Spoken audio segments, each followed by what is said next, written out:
Please tell me you guys noticed that this apartment is the same one that Felicity stole from Oliver on Arrow. I love it when they reuse the sets. It just makes me happy. I don't know why, it just does. This is a horrible way to die, and also completely impossible. I'm just saying, the structure holding that elevator in place could not handle the elevator moving that fast up and down. But damn, this was a messed up way to die. Getting shaken like an egg. That is just, that is not flattering at all. Excuse me, coming through. CCPD tech consultant. That's right. Look at the badge. That means it's official. Can we please rename this show The Flash and Cisco, because he is constantly stealing the spotlight when he shows up. You know this. Look at him. It's villain trivia time. We see the villain of the week is Killgore, and he is much different here than he is in the comics. Killgore was actually an electromechano-organic intelligence that was trapped on Earth. The problem was that only things traveling at high speeds could actually see Killgore. So when the Flash found him, he released Kilgore, and obviously, this bore fruit to a new Rogues Gallery member.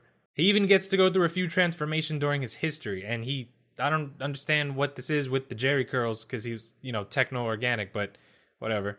New Flash suit. Now the new Flash suit has a bunch of new upgrades, and this is what I have been wanting for the longest time. We have talked about this in the past. The Flash suit has been upgraded in the past in the comics to help Barry be a better crime fighter, but this suit seems to have the most upgrades. Also, the cool HUD system Cisco added brings down those cool yellow lenses, and it reminded me of the Flash suit used towards the end of the New 52 arc, because it's one of the few times that the Flash actually uses lenses. This episode also addresses something that we all knew was going to happen. Barry has all this new speed and he thinks he can do everything on his own. This leads to a lot of problems with him and Iris, since Iris was doing a lot for Team Flash while Barry was gone. But don't worry guys, we have couples therapy. Yeah! The Flash Goes to Therapy sounds like a really bad, sequel, like the 5th movie in a franchise. The Flash Goes to Therapy. Look at that, Arrow and Flash are crossing over. How will Arrow deal with that problem for the 4th fucking time? Oh my goodness. If they don't have a contingency plan for this by now, seriously, they deserve to get busted. This is fucking horrible, man. They weaponized Wally. The horror, you monster. Kilgore, you have gone too far. You have tarnished a childhood movie. I mean, not my childhood, but, someone's childhood. You gotta love how fast the Flash is now. They're really trying to push this whole him being the fastest man alive thing. He caught a grenade mid-explosion! What? Old Barry would never have been this fast. Or, I mean, it's possible he would have been this fast, but he never... They're just so confusing about how fast he used to be, seriously. It's weird. I know that Cisco is an important part of Team Flash, and he has to help them. But if I was Cisco, I would blow all of that off and take Gypsy out on that date. I mean, look at her! That is multi-dimensional hotness. You don't give that up for anything. You left me, Barry. You just left me. Standing there, alone. You know what? Just when I was getting ready to start jumping back on Team Iris, they do this nonsense. The city was gonna be destroyed, Iris. How the hell are you making this about you? How selfish are you being right now? This is such a step backwards for Iris's character. For her to be upset that Barry left to protect the city from a cosmic force that's been around since the Big Bang. You're gonna tell me that she was like, why did you leave me? Bitch, because the city was being attacked by force lightning. What kind of shit is that? What do you mean, why did I leave? You were with your friends and family. I left you with people. I didn't leave you alone in the desert or some shit. Seriously, this was selfish. This was straight up selfish. And it was hella annoying. It felt so forced.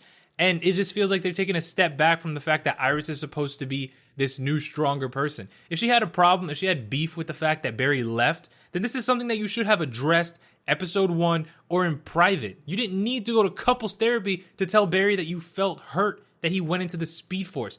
Anyone would feel hurt. But this is not a couples therapy problem. On a better note, does anyone else love that when Kilgore uses his powers, his eyes actually change shape? This was legit. This was a very nice little change to show the organic computer aspect of his powers. And also, I'm just a fan of that color. I mean, I don't know why, but I am. And freaking, it was awesome to see in his eyes. You are not the Flash, Barry. We are. Yeah, I'm gonna have to disagree with you here. And this is another thing that definitely bothered me. This is a nice, we belong together, I'm here for you forever type moment. But when it comes down to it, Barry is the Flash. When the Speed Force comes a call in, they won't take you both. They're going to be trying to take Barry. If anything, everyone else on Team Flash has more of a right to say that we are Flash. Seeing as how they're 4-year veterans, son. You don't even have No. Just this is bullshit. We're getting married, so we're the Flash, bitch. No, it doesn't work like that. It really doesn't work like that. You're all Team Flash. You play a more important role on Team Flash now. Maybe you chose to because you are getting married. That's great. We are Team Flash. Get, t-shirts, hashtag we're Team Flash. But, I mean, don't wear those out in public because that's fucking stupid. But, in Star Labs, you could wear it.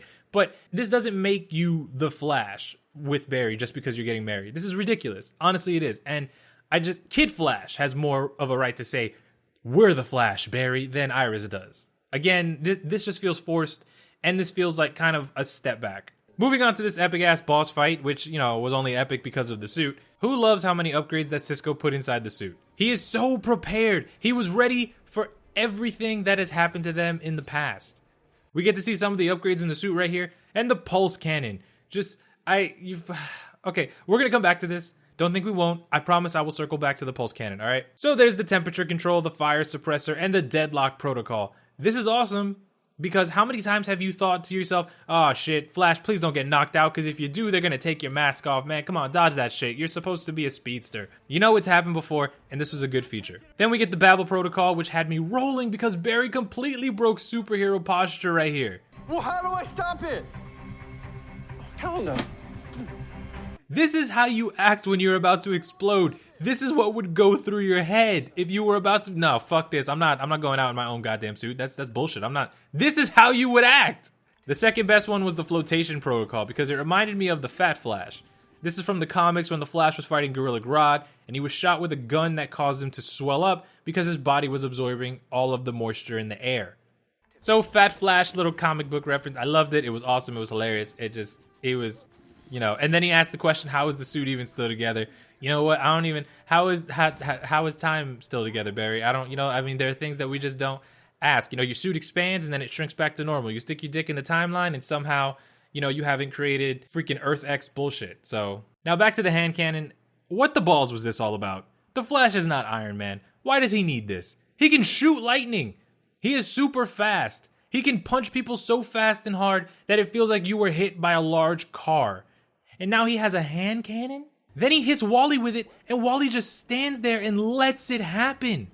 Wally had to watch the hand cannon open up and prepare to fire before it actually fired. And then he had to let it actually hit him. What even is super speed in this show anymore?